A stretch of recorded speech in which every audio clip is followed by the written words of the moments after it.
Service in Wilmington has extended the flash flood warning for Hamilton County until 3:15 p.m. At 12:06 p.m., radar indicated heavy rain falling across the warned area. Heavy rain continues to fall with another 1 to 2 inches possible in the next hour. Flash flooding is already occurring. Hazard, life-threatening flash flooding. Heavy rain producing flash flooding. Source, radar indicated.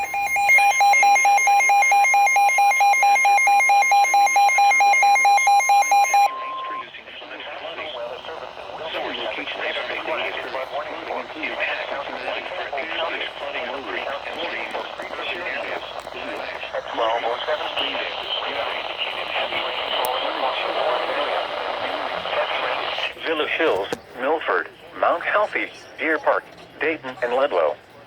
Turn around. Don't drown when encountering flooded roads. Most flood deaths occur in vehicles. To report flash flooding, go to our website at weather.gov/.